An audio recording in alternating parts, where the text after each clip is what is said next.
হাই, আজি আমি চাম এক্সেলত আমি কেনেকৈ এনেকুৱা ধৰণৰ টাইমলাইন বনাব পাৰোঁ। চ' এনেকুৱা টাইমলাইনত কি হয়, আমাৰ এটা প্ৰজেক্ট ডেট আছে, ষ্টাৰ্টিং ডেট আছে, আৰু তাৰ তলত কেইটামান টাস্ক আছে, টাস্ক 1, টাস্ক 2, টাস্ক 3। এতিয়া এই টাস্ককেইটাৰ এটা ষ্টাৰ্ট ডেট আছে আৰু এটা এণ্ড ডেট আছে, মানে প্ৰত্যেকটো টাস্ক এটা আৰম্ভ হৈছে আৰু শেষ হৈছে, আৰু তাৰ এটা টাইমলাইন আমি বনাই থোৱা আছে। তো আমি কি কৰিব লাগে যে প্ৰত্যেক টাস্কৰ ষ্টাৰ্টিং আৰু এণ্ডিঙৰ মতে সেই চেলকেইটা হাইলাইট হ'ব লাগে। তাৰমানে টাস্ক 1 যদি 11 তাৰিখৰ পৰা 12 তাৰিখলৈ আছে, তো 11ৰ পৰা 12লৈ চেলকেইটা হাইলাইট হ'ব লাগে। ঠিক তেনেকৈ টাস্ক 2 যদি 8 তাৰিখৰ পৰা 11 তাৰিখ আছে, 11ৰ পৰা 8ৰ পৰা 11লৈ চেলটো হাইলাইট হ'ব লাগে, আৰু 12ৰ পৰা 18লৈ টাস্ক 3 আছে, চ' 12ৰ পৰা 18লৈ চেলকেইটা হাইলাইট হ'ব লাগে। তো আমি ইয়াতে চাম কেনেকৈ এক্সেলত আমি, আৰু আমাৰ ওপৰত এটা টাইমলাইনো থাকিব। সেই টাইমলাইনটো হৈছে কি, ষ্টাৰ্টিং ডেটৰ পৰা আৰম্ভ কৰিব ডেটকেইটা তেনেকৈ আপোনাৰ 18 তাৰিখ লাগিব। যদি মই ষ্টাৰ্টিং ডেটটো সলাই দিওঁ, সেই টাইমলাইনটো অট'মেটিকলি সলাই যাব, আৰু ওপৰত ডেটৰ মতে উইকডেকেইটা থাকিব। আপোনালোকৰ যদি এই চেনেলটো ভাল লাগে তেতিয়াহ'লে কাইণ্ডলি ছাবস্ক্ৰাইব আৰু লাইক বাটনটো ক্লিক কৰিবলৈ নাপাহৰিব। এতিয়া আমি যাওঁ কেনেকৈ আমি এক্সেলত এই কামটো কৰিব পাৰোঁ। এতিয়া আমি এই শ্বীটখনত আমাৰ ডেট আছে আৰু টাস্ককেইটা বনাই থোৱা আছে। প্ৰথমতে আমি টাইমলাইনটো ক্ৰিয়েট কৰিম। টাইমলাইন ক্ৰিয়েট কৰিবলৈ প্ৰথম ডেটটো আহিব লাগে, 8 তাৰিখ ডেটটো, যিটো প্ৰজেক্ট ডেট হয়, সেই ডেটটো প্ৰথমতে আহিব লাগে। তো এইটো বহুত সাধাৰণভাৱে আমি কৰিম। আমি জাষ্ট ইকুৱেল চাইন দি পেলাই সেই চেল এড্ৰেছটো দি তাৰ ভেলুটো আমি ইয়াতে লৈ ল'ম। তাৰ নেক্সট চেলটোৰ কাৰণে আমি কি কৰিম, আমাক এটা ডেট আগুৱাই লাগিব, তো সেইকাৰণে আমি আকৌ ইকুৱেল চাইন দি আগৰ যিটো ভেলু আছে তাৰ লগত 1 এড কৰিলে আমি নেক্সটটো পাই যাম।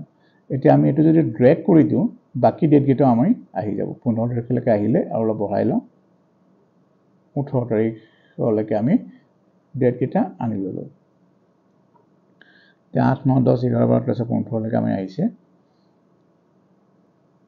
ইয়াত আমি শ্বৰ্ট ডেট কৰি পেলাই ডেটকেইটা এনেকৈ চাব পাৰোঁ। এতিয়া সেই ডেটকেইটা আকৌ আমাক অকল যদি 8, 9 হিচাপে আহিব লাগে, আমি মোৰ নম্বৰ ফৰ্ম আছে কাষ্টমছত গৈ পেলাই ইয়াতে গৈ পেলাই আমি জাষ্ট ডি লিখি দিলে সেই ডেটকেইটা 8, 9, 10 তেনেকৈ আহি যাব। চ' ইয়াতে আমাৰ টাইমলাইনটো ক্ৰিয়েট হৈ গ'ল। এতিয়া আমি চেলকেইটা অলপমান সৰু কৰি লওঁ, কলমবিলাক, যাতে আমাৰ গোটেই টাইমলাইনটো একেলগে আহি যায় আৰু দেখাত ভাল লাগে। তো আমাৰ প্ৰথম টাইমলাইনটো হৈ গ'ল। এতিয়া ওপৰত আমি কি কৰিম, আমাৰ আহিব লাগে উইকডেজ হিচাপে, মানডে, টিউজডে তেনেকৈ আহিব লাগে। তো এই চেলকেইটাত আমাৰ আহিব লাগে মানডে, টিউজডে, ৱেডনেছডে হিচাপে আহিব লাগে, বা যিটো ডেট থাকে সেই ডেটটো উইকডেটো আহিব লাগে। তো প্ৰথমতে আমি কি কৰিম, তলৰ যিটো চেলৰ ভেলু আছে সেইটো ওপৰলৈ আনিম। তাৰমানে D3ত আছে যিটো ভেলু, সেইটো D2লৈ আহিব। তো ইকুৱেল টু D3 সেইটো আহিব, আৰু আমি জাষ্ট তললৈ এইফালে ড্ৰেগ কৰি দিম। তো একে টাইমলাইনটো ইয়াতো ক্ৰিয়েট হৈ গ'ল। এতিয়া আমি কি কৰিম, আকৌ মোৰ নাম্বাৰ ফৰ্মেটছত কাষ্টমছত গৈ পেলাই এইটো এবাৰ 3টা D কৰি দিম। 3টা D কৰিলে কি হ'ব, এইটো কেৰেক্টাৰছত সেই উইকডেটো আমাৰ শ্ব' কৰিব। চ' আমাৰ টাইমলাইনটো ক্ৰিয়েট হৈ গ'ল, ছানডেৰ পৰা আৰম্ভ কৰি ৱেডনেছডেলৈকে, আৰু তলত ডেবিলাকো আহিল। এতিয়া আমি চাম কেনেকৈ আমি হাইলাইট কৰিম সেই তলৰ চেলখিনি। তাৰ কাৰণে আমি ব্যৱহাৰ কৰিম কণ্ডিশ্যনেল ফৰ্মেটিং। চ' প্ৰথমতে আমি চেলখিনি চিলেক্ট কৰি ল'ম, যিখিনি চেলত আমি ফৰ্মেটিং এপ্লাই কৰিম। তাৰপিছত আমি যাম কণ্ডিশ্যনেল ফৰ্মেটিঙলৈ। কণ্ডিশ্যনেল ফৰ্মেটিঙত মেনেজ ৰুলছ বুলি এটা অপশ্যন আহে, তাতে গৈ পেলাই নিউ ৰুল ক্ৰিয়েট কৰিব পাৰি। নিউ ৰুলত আমি কি কৰিব পাৰোঁ, ফৰ্মুলা বা ফাংচনছ ইউজ কৰিব পাৰোঁ। তো আমি এটা ফাংচন ইয়াতে ইউজ কৰিম। তো তাৰ কাৰণে ইকুৱেল চাইন, আমি ফাংচনটো ইউজ কৰিম এন।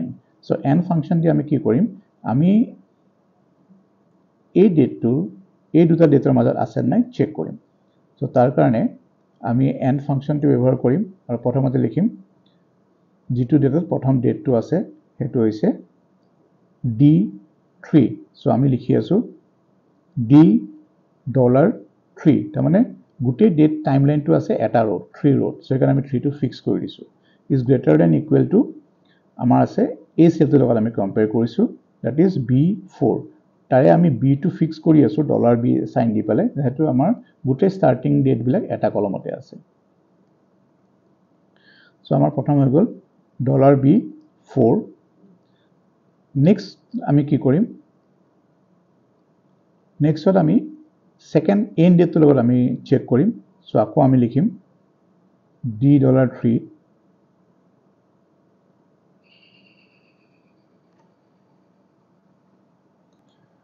ঠিক তেনেকৈ আমি পিছৰ চেলটোৰ লগতো চেক কৰিছোঁ।